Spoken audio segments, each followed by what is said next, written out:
ар бир нерселерге эмне үчүн 20 мартта Түп айылында маданият үйүндө дин tutуу эркиндиги жана диний бирикмелер жөнүндө мыйзамдын аткарылышына арналган маалыматтык жыйын уюштурулду. Кыргыз Республикасынын Жогорку Кеңеши тарабынан 2024-жылдын декабрдын 26-сында кабыл алынып, өлкө президенти тарабынан 2025-жылдын 21-январында кол коюлган мыйзам маркумду акыркы сапарга узатуу учурунда ашыкча чыгымдарды азайтуу жана диний экстремизмге каршы туруу маселелери боюнча калкка түшүндүрүү иштерин жүргүзүүгө багытталган. Ойлоп чыккан жок.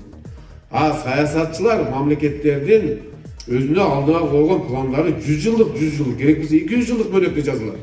Биз кандай алга чачышыбыз керек? Далгосрочный узак мөөнөттө дегендер. Ал эми кыска мөөнөттө өздөрүнүн пландары бар.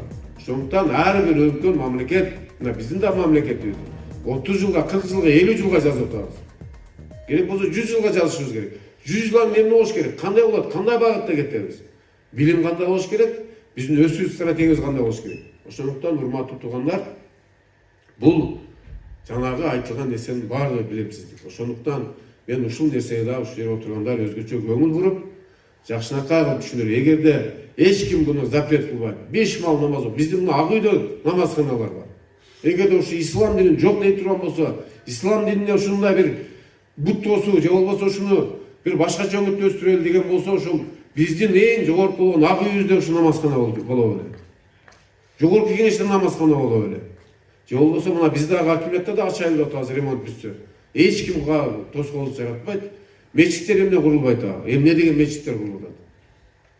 Ошондуктан бирок мамлекет сөзсүз түрдө ошону көзөмөлгө алып, кандай кетип атат, эмне болуп кетип атат. Ал эми башка ошо мусулман менен мусулмандар келип алып туруп, ошол жихад дейт, башка дейт, ошол шылтоо кылып алып, ошол жердин мамлекеттин элине бүлүк салып, ошол жерде канчалган күнөөсүз жаш балдар эң негизгиси. Биздин апаларыбыз, аталарыбыздын курман болгондору бар да. Бул болбойт да. Бул дагы ошондуктан ушундай болбош үчүн биз баардыгын карап, көзөмөлдөп, мамлекет өзүнүн көзөмөлүн алып, ошого туура эмес багыттай турса, туура жолго багыттоого биз тийишпиз. Бүгүнкү иш-чара боюнча форумдун өтүшү экстремизм, терроризмдин алдын алуу эл арасында, жергиликтүү бийликтерде, ошондой эле имам хатиптер, жанагы мектеп мугалимдери ошол жерде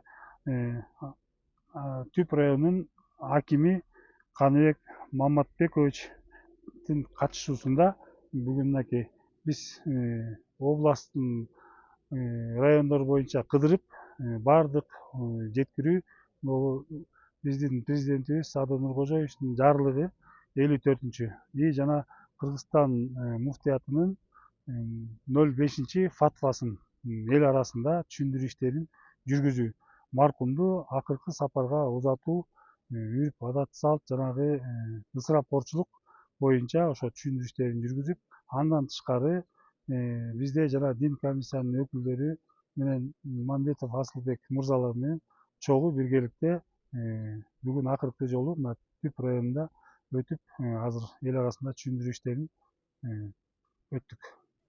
Бүгүн Түп районунда, Түп район борборундабыз. Бүгүн бул жерде аким өзү катышкан, ошондой эле дин иштер боюнча мамлекеттик комиссиясынын Сукөл облусундагы өкүлү, анан казыяттан биз, ошондой эле ички иштер башкармалыгынан 10-чу отделдин начальниги болуп бул жерде чогуу жыйын өттү. Жыйындын негизги максаты ушул азыр президентибиз жарлыкка кол койгон ошол жарлык боюнча исрапкорчулукту жоюу боюнча, айрыкча маркумду акыркы сапарга узатуудагы ыгым-чыгымдарды жолго салуу, ушуларды жоюу боюнча чоң жыйын болуп өттү. Мунун ичинде азыр эми мектепте балдардын рекетчилик, зордук зомбулук, ошондой эле өзүнүн жанын кыюу, суицид боюнча, ошондой эле мыйзам, жаңы кабыл алынган мыйзам боюнча кенен маалымат берилди. Ушул жерден маалыматтан кийин дагы суроо жооп болду, талкуу болду, аябай жакшы болду. Кудайым буйрса, негизги максатыбыз ушул ыгым-чыгымды, исрапкорчулукту жоюп, элибизди бир пикирге алып келип, мына президентибиз не деген жакшы нерселерди көтөрүп чыгып атат. Ушуну колдоп, кубаттап, андан кийин ушул бир элибизге бир Кыргызстан боюнча бирдей тартип, бирдей жол ошол маркумда кыргыз субарга узатууда бирдей болсо, эч жерде бир ана мындай болуп калды, тигиндей болуп калды деп ынтымакчылык болот экен, биримдик болот экен.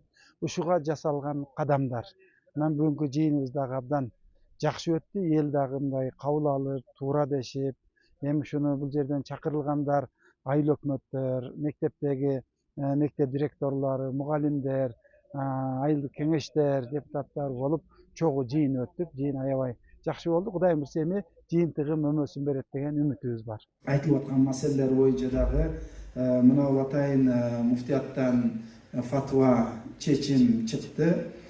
Бул чечимде адам бул дүйнөдөн жашоодон акыркы үзүлүүсү менен жайга алып барып коюп, андан кийинки бардык ырым-жырымдарды бир тартипте шарият эрежесинде өткөзүү боюнча фатва чыкты.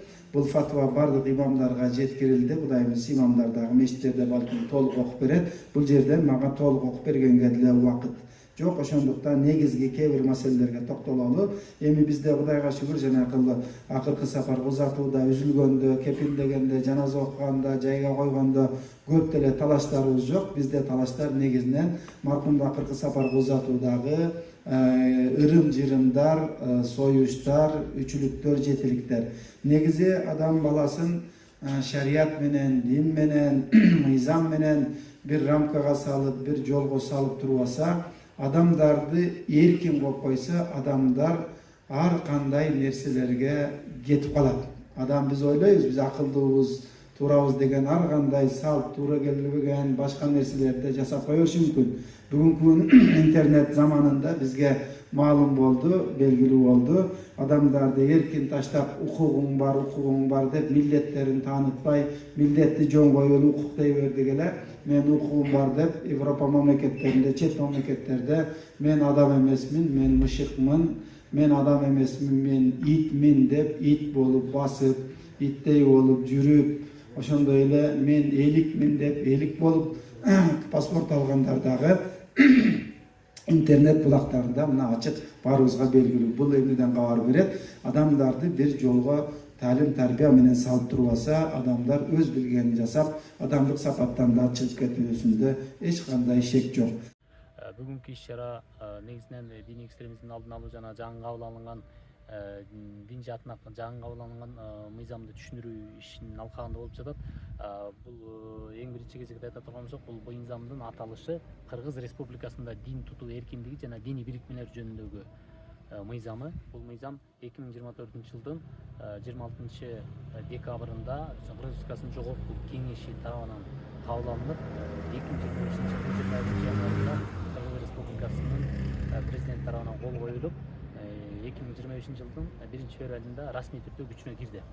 Бул мыйзам жалпы жонунан 40 беренеден турат. Ошондой эле бул мыйзамдын негизги максаты болуп, бул биздин Кыргыз Республикасында дин тутуу эркиндигин камсыздоо жана светтик принципти камсыздоого багытталган диний чөйрөдөгү бөлүнүп жаруулууларды алдын алуу, динди саясатташтырбоо жана ошондой эле жалпы мамлекеттин коопсуздугу да эске алынган. Бул негизги максат болуп, жарандардын, калктын, элдин адеп аклагын, саламаттыгын сактоого да багытталган.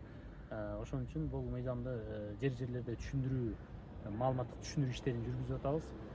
Бул мыйзамдагы кийинчерээк мыйзам кабыл алынды да расмий. Эми алдыда көйгөйлөр болбош үчүн жергиликтүү тургундар менен мына бүгүнкү иш-чарабызга катышкандар ушул Түп районунун айыл аймактарын, айыл башчылары катышты, укук коргоо органдарынын өкүлдөрү катышты, диний ишмерлер катышты, жана ошондой эле билим берүү тармагынын өкүлдөрү да катышты. Мына ушулардын баардыгына суроо жооп иретинде бүгүнкү атайын мыйзамды кененирээк талкуулап, кененирээк суроо жооп иретинде дагы сонун кылып, кызыктуу кылып, маектешүүлөрдүн алкагында өткөрүп алдык. Бүгүнкү иш-чарабыз абдан жемиштүү өттү. Ошол Түп районун жетектеп турганыма көп жылдар болду. Эң эле жаш болуп имам болуп келдим элем. Арадан 20 жыл өтүптүр имамчылыкта. Ошол азыркы 54-чү буйрук боюнча ысырапчылыкка бөгөт коюу 20 жыл мурун кандай элек, бүгүн кандай элек силерге эске салып коеюн дедим.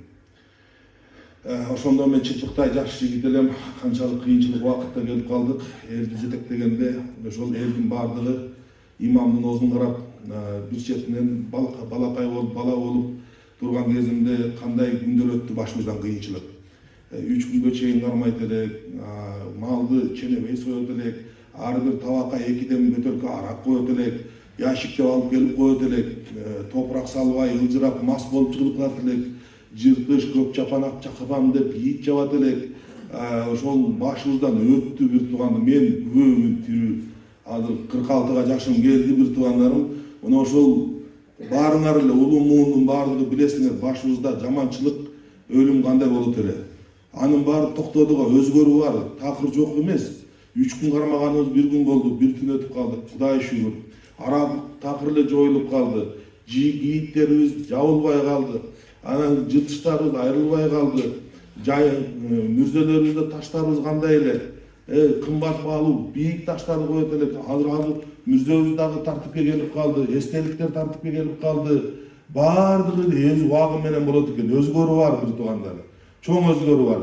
Дагы деле өзгөрөбүз. Эми мына силерге айтып коеюн, мына президенттин жарлыгы боюнча жараткандын биринчи буйругу, анан кийин бизди жетектеп турган журт башынын буйругу болуп атат да. Анан киши мекени бир туугандар түп бул эмнекен журт башыбыздын, урматтуу президентибиздин киши мекени биз болобуз. Ушул жерде жакшы бир өрнөк көрсөтүп, үлгү көрсөтүшүбүз керек. Балким бүтүн эле Кыргызстанга биз үлгү болушубуз керек. Анан мындан ары дагы мынакей туура кабыл алып, жетекчилер отурат, айыл өкмөттөр, айыл башчылар, силердин колуңарда көп деген нерселер бар. Биз азыр мына ушул ысырапчылыкка бөгөт коюшубуз керек. Мына ушул такыр эле мына биз бир нерсе түшүндүрүп коеюнчу. Жаназа маркумду акыркы сапарга узатуу бул салттык ишпи же шариаттык ишпи? Иманын узабыз шариаттык иш же салттык ишпи? Жаны чыгып кеткенден кийин 2 бутун бириктирип багып, колдорун эйтип, жаактарын тагабыз. Бул салтпы же шариатпы? Шариат. Андан кийин боз үй тигип, үн чыгарып, анан кийин майрам суга алып атабыз. Бул салттык ишпи же шариаттык ишпи? Шариаттык иш. Андан кийин кепин деп атабыз, кепин кылып атабыз, жаназасын окуп атабыз, жайын каздырып атабыз, кыбла тараптан ойдуруп атабыз, кыбла жайын түгөлүп турган атабыз. Бул салттык ишпи же шариаттык ишпи? Анан барып биз бир туугандар жаназа окуп, жайга барып атабыз, топурак салып атабыз. Топурак салуу бул шариаттык ишпи же салттык ишпи? Азыр мен силерге эмне түшүндүрдүм? Силер салт менен шариатты аралаштырып алып атсыздар да. Салтыбыз деле кандай болот эле, үрп адат эле деп. Мен силерге жаназаны маркумгу акыркы сапарга узатуу бул шариаттык ишпи же салттык ишпи деп түшүндүргөндүн максаты 99% шариат, 1 эле пайызы салт болуп, мал карашуу. Өзү аталышы жаман, кара аш деген. Каранын ашын берип атасыздар. Карашын эмне сойду, биздин көзүбүз эмне болуп атат, туугандар бүгүнкү күнү эмнекен шариаттагы, мыйзамдагы 3 күнгө чейин сойбойт. Шариатта такыр сойбо деген жок. 3 күн өткөндөн кийин маны кырып сал малын. Шариатта силер туура эмес маалымат жиберип атасыздар, туура эмес, манипулятивный, искусственный туура эмес түшүнүктөрдү таратып атасыздар. Ал деген эмнекен 3 күндөн кийин союп Куран окусун деп атат. Шариат буга уруксат берет. Мыйзам да уруксат берип атат. Биз деген башын эле көрүп алып эле, ай болбойт экен, чалкабыздан кеттик, эмне кылабыз? Менден башталбаса экен, менин атамдан кийин башталса экен, анан эмне кылам деген сөз болуп атпайбы? Ошо түшүндүрөчү. Бир туугандар, толугу менен максатыбыз президенттин дагы ушул өлүмдүн зыйнатын эмнекен толук 100% шариат менен өткөрүп коюлачы деп атат. 3 күнгө чыдап коюлачы деп атат. 3 күн эле сойбой, ыйлап жоктогулачы деп атабыз. Анан кийин эмне соёсуң, каяка кеттиң, каяктан малың барбы, анан элди кантип тозосуң, кантип узатасың, маркум калды бир туугандар, унутулуп калды. Бул эркектерге тийишелик, аялдардын дагы маселеси болду.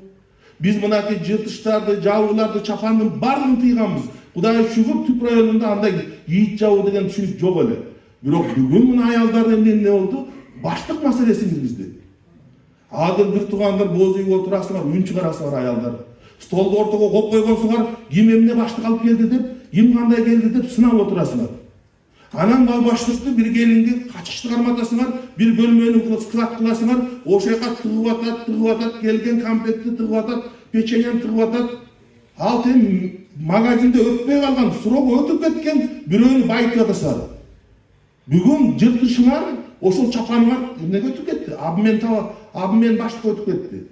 Кайта кетип атканда эми сөөк узайлык, бир туугандар келиндерге туура эмес маалымат, туура эмес багыт көрсөтүп атасыздар. Келиндер ар ким өз төркүнүнө машинесин алып, ачкычын сурап алып, багажына барып этин салып атат, сорпосун салып атат, нанын салып атат. Эмне деген тарбия берип атабыз? Алып келген баштыкты тияка берип атабыз, бул баштыкты бияка берип атабыз. Ортодон түшүнбөстөн маган мындай баштык салып коюптур, маган мындай көңүл бурбай койду, мындай шоколад апардым менен мага болбогон шоколад берип коюптур деп үйгө барып алып, ошол өлүктөн келген баштыңарды текстке отурбайсыңарбы? Аял заты. Туура эмес, эмне деген баштык кирип атат, ошол эле акча бир туугандар аялдарга да тийишелүү маселе. Биз азыр 54-буйрук маркумдарды акыркы сапарга узатууда, анан кийин бир туугандар ошондой эле той томолоктордо эмнеге ысырапчылыкты жоюу боюнча болду. Айтып атабыз бир туугандар, биз ушул келишибиз керек. Аялдарга дагы мына келиндерге туура эмес маалымат көрсөтпөгүлө. Эгерде 3 күндүн ичинде мал издебесе, сойбосо, канча деген келиндердин ден соолугу алат. Келиндер ошол жакта оокат кылып атат, муздакта, суукта, чилдеде. Бирөө өлдү деп бирөөнүн ден соолугу кетип атат да. Баш этегин жыйып алсын. Өлүктүн зыйнаты 3 күн жоктош керек, ыйлаш керек, зарлаш керек. Ал жерде мал издей турган, баштык кое туруп, сынай турган жер эмес. Ошол мал кара аш, ошондон мага стукан тийбей калды деп ким бир тарынган адам барбы? Ошол үйгө алып барып ал бала чакаңа берсең өлгөндөн, ошол адал болобу ошол бала чакаңа? Эмне деген жорукка баратабыз биз? Түшүнгүлөчү, адам десе түшүнсө, өлүктөн бирөө мага эчтеке стукан тийбей калды, ошол стуканды үйгө алып барасыңбы? Ошол жактан алып барган баштыгыңды эмне деп балаңа бересиң? Бул баланча өлүптүр, ошондон келген баштыкты. Мына бир туугандар, мындай жалпы карайлы бир тууган, жалпы. Ошон үчүн эмнекен ушундай талкуулар болот. Имамдын азыркы эмоциональный биздин имамыбыздын айтканы туура түшүнгүлө. 20 жыл бир туугандар ушуга калкан имамдар болуп келдик. Жаман көрүнгөн биз болдук. Сөөмөй менен көрсөткөн ары турчу кетчи, сен жаназаңды эле окуп кете бер, биз өзүбүз билебиз дегендер чейин. Кээ бирөө жакалап ийгендерге чейин болгон.